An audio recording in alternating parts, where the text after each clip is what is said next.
Lecture 4, Various Systems of Government. In a previous lecture, you were introduced to two basic types of democracy. A direct democracy, in which all the citizens decide issues directly without the mediation of elected representatives, and indirect democracy, in which the citizens elect representatives to decide issues on their behalf. One way to clarify how the process by which issues are to be decided is to write down laws that govern this process. A constitutional democracy is a democratic form of government that is accountable to a written down set of laws and guiding principles called a constitution. A main purpose of a constitution is to establish the limits of what a government can decide upon and enact. One way to ensure that these limits will be followed is by constitutionally separating political powers, namely legislative, executive, and judicial, into semi-autonomous branches. The legislative makes laws, judicial judges laws, and the executive execute laws, or puts them into effect. Each of these branches are to check and balance the aspirations of the other branches. The American form of representational and constitutional democracy is traceable to four models of government: strongly centralized government, majority rule, brokered government, and moderately centralized government. These four forms of democracies are in part traceable to Alexander Hamilton, Thomas Jefferson, John C. Calhoun, and James Madison. The main issue that separated these various views is the role of the federal or central government in relationship to state or regional power. This chapter will end with a brief discussion of three political systems, which may include democracies that are similarly distinguished by the role of central power. Four models of government. 1. Strongly centralized government. Alexander Hamilton was the chief of staff to the first U.S. President, George Washington. Hamilton advocated a strong central government. Along with John Jay and James Madison, he wrote and compiled essays defending the proposed Constitution. These essays are commonly known as the Federalist Papers. In the Federalist Papers, Hamilton defends federal government power over state power. One example is in essay number 33, which deals with the Supremacy Clause. According to the Supremacy Clause of the U.S. Constitution's Article 6, Clause 2, the Constitution and laws of the United States, which shall be made in pursuance thereof, and all treaties made, or which shall be made under the authority of the United States, shall be the supreme law of the land, and the judges in every state shall be bound thereby, anything in the Constitution or laws of any state to the contrary notwithstanding. Hamilton was tragically shot to death in a duel with his political rival, Aaron Burr. Majority rule.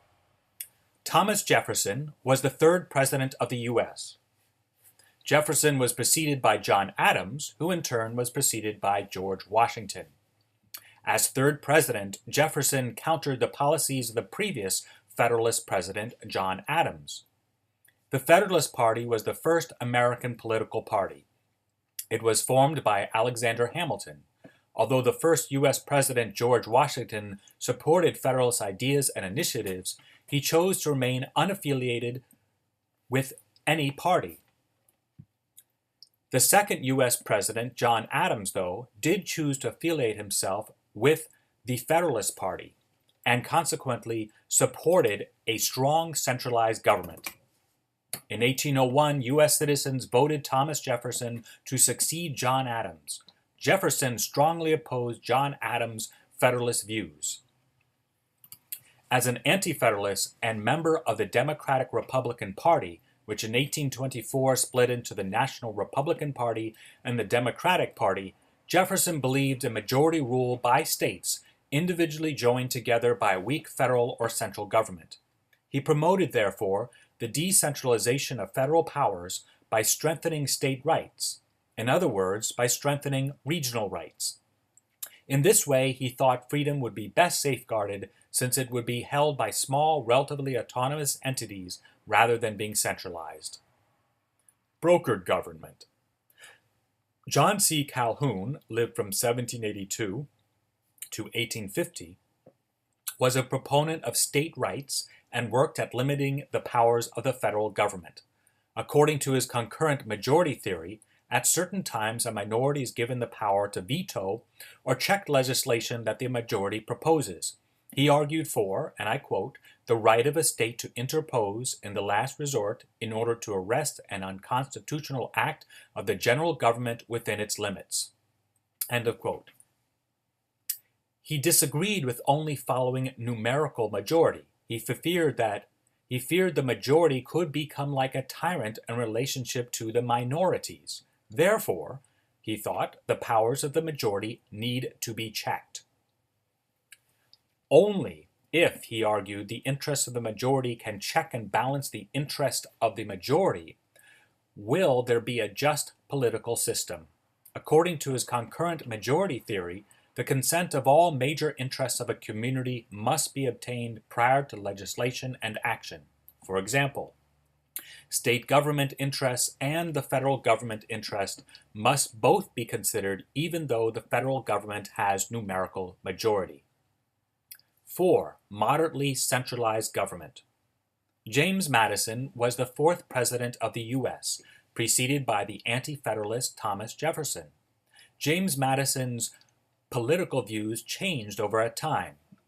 At first, when, along with Alexander Hamilton and John Jay, he contributed to the Federalist Papers, he argued for a strong, centralized government. Later, though, he began to support state powers and rights more. He's typically seen as a politician who settled between these two opposing sides, one represented by Alexander Hamilton and the other by Thomas Jefferson.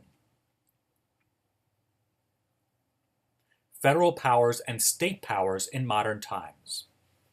The debate over federal powers in relationship to state powers is a current one. In the 1700s and 1800s, one major issue dealt with the previously referred to Supremacy Clause of the U.S. Constitution, which asserts that the U.S. Constitution, federal laws, and U.S. treaties trump states' powers. If ever there is a conflict between federal law and state law, provided that Congress has enacted legislation in accordance with its authorized powers, federal laws take precedence over state laws. According to the U.S. Supreme Court, states do not have the authority to nullify federal law. Currently, the U.S. Tea Party movement and libertarians want to drastically limit federal powers. At times, they're countered by civil rights advocates who believe that a strong federal government ensures all are treated fairly, regardless of race or sex. Despite the very vocal opposition to federal powers, both the Democratic Party and the Republican Party have drastically expanded federal powers. Partly this was in response to the 9/11/2001 terrorist attack on U.S. soil during the presidency of the Republican George W. Bush.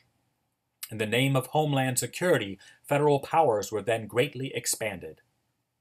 The compact theory and nullification theory.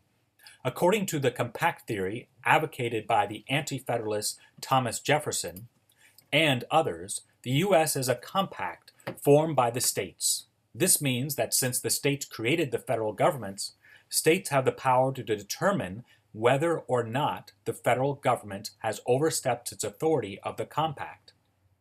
A similar theory called the nullification theory, supported by Thomas Jefferson and John C. Calhoun, asserts that if state laws and state powers clash with federal powers and laws, the states may nullify the federal laws and declare the federal powers unconstitutional without recourse to a federal court.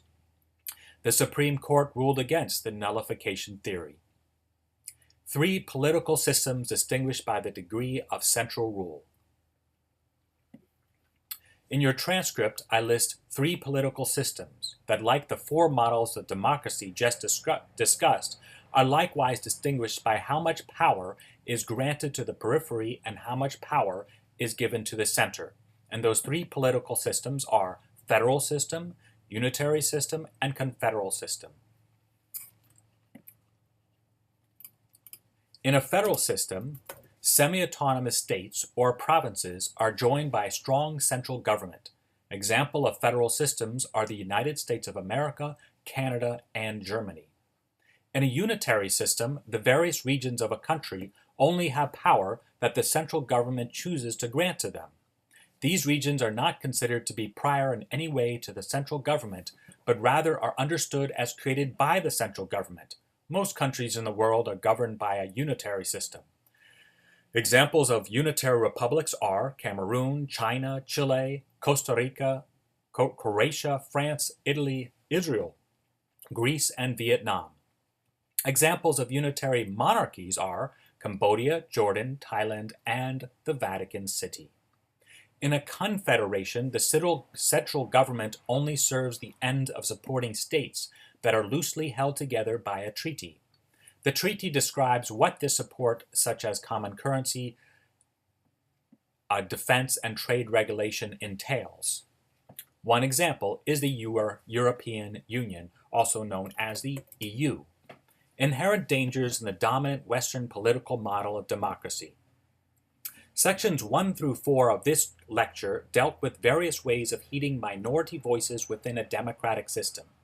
It is important to note that although the democratic system of governance is the current dominant Western political model, it is not a perfect system. The noted French writer Alexis de Tocqueville famously identified one negative tendency within democracies. According to Tocqueville, democracies often lead to a decline of virtue. He argues that the virtuous quality of people living in democracies tends to become less and less as they settle more and more for the lowest common denominator, or what sells the most at the least cost. It is important to be aware that Tocqueville was writing after the French Revolution, shortly after the French Revolution, when French aristocrats were rapidly losing power while common people were gaining power. See below, and I'm going to read a short excerpt from Tocqueville, and this is what he states. He says, "There exists also in the human heart a depraved taste for equality, which impels the weak to attempt to lower the powerful to their own level, and reduces men to prefer equality in slavery to an inequality with freedom.